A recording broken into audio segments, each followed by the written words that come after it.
I was recently asked to reflect on what is new in the scorecarding world. Now, new is a relative term. The scorecarding concepts probably began in the late 80s with some of the work that we were doing at Harvard around the balanced scorecard, but it is a constantly emerging body of knowledge. And here are some of the more recent changes in scorecarding that I think are changing how the balanced scorecard gets executed in organizations. This is based on just a bunch of current books which are out there.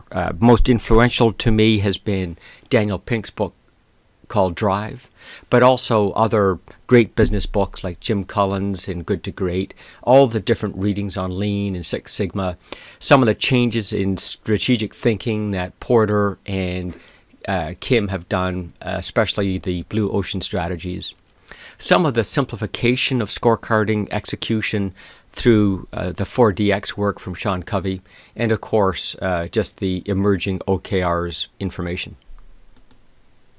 So here's some of the top things that I think we should be aware of. Thing one is we now have shorter time periods.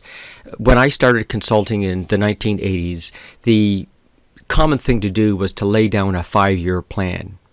I think the uncertainty that we have 1 year out is equal to the uncertainty that we used to have 5 years out. In other words, 1 year is the old 5 years. Thing two, I think that organizations now run on multiple time frames. I think of like a watch work where all the gears are all aiding in the telling of time. Some are telling us seconds, hours, days, months. And we have the same thing going on in organizations. Some departments, like innovation, work faster than others, and others work slower. So somehow or the other, we need to get visibility of these different speeds and make sure these different systems mesh together and continue to work towards the same goal, even though they do so at different paces. I think that monetary rewards no longer work. And Daniel Pink expands on this in Drive, but the essence is as soon as there's a cognitive element to your job, paying for performance no longer works. It's intrinsic motivators that drive employees. And so we now need to focus on how we can engage employees by using those intrinsic motivators. Execution at the team and individual level is now essential. Back when we started some of the balanced scorecard concepts, we might go from the corporate entity to the company to the department, but that's about as far into the organization as we drilled. That no longer works. Every individual has to understand their purpose and contribution to the organization's success, and we need to monitor at the individual and team level in order to provide the right mentoring, coaching, training, and execution. We need the ability to self-report. Think of playing golf. There's no referee that chases around after you keeping score. You have to keep score for yourself. Now, there's a lot of morals and ethics about how we should be reporting our golf score, and lots of stories about perhaps people who cheat. But we've learned in our organizations that self-reporting is actually an awesome thing. It forces the managers to stop and think about the various performance indicators they have at their disposal and what the particular scores have meaning around the particular products and customers we're servicing at that point in time. We've also learned that people are particularly adverse to lying about their score because they'd hate to be reporting a score in front of their teams and later be called on it. We're seeing a movement towards the whole business being in the cloud, where all aspects of what we do are captured and are available. No longer are we concerned about security and privacy issues, provided the right amount of security is in place. We also see a rising trend towards organizations that want to do good and do well, those that balance the needs of the environment and society as well as the bottom line. The triple bottom line, or future fit framework organizations.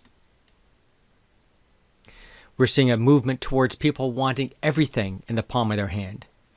Their performance reports, their long-term reports, their strategic plans, and all communications. And so scorecards also have to be in palm-sized data. Mixed with this is the desire to self-serve. We don't want IT teams to have to go find data for us and build data warehouses and cubes. We want to be able to go in there and grab the information that we're looking for when we want it. Of course, everyone now has a voice. Yes, every employee, every customer, every supplier, every investor, everyone. And we need to be careful that we listen to them attentively and respond to their needs. We've also learned that three's the charm, that in this world of compressed timelines and broader visibility and transparency, it usually takes about 3/4 for a business to get it right. So you'd think with all these years of forecasting and planning, we'd have it nailed. We don't.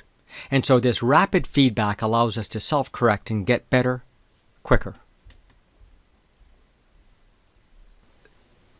Intrinsic rewards allow people to feel engaged and see progress.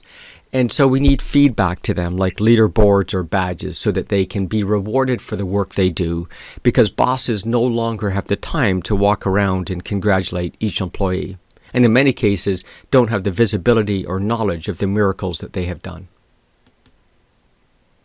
And that leads us towards the idea of beginning to use game mechanics, the things that make online gaming or any game or sport or musical instrument addictive: purpose, mastery, progress, autonomy, socialization, and make those available to the employees so that on an ongoing basis they can feel engaged with the work and remain aligned to the strategy.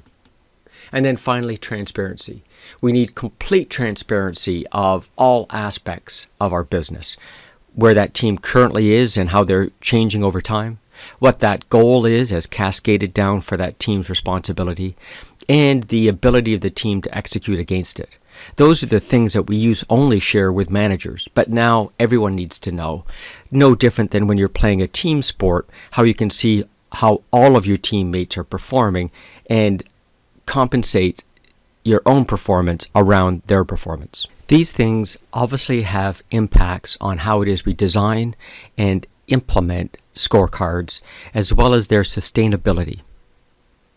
To learn more about these ideas, please listen to some of our other YouTubes and LinkedIn postings.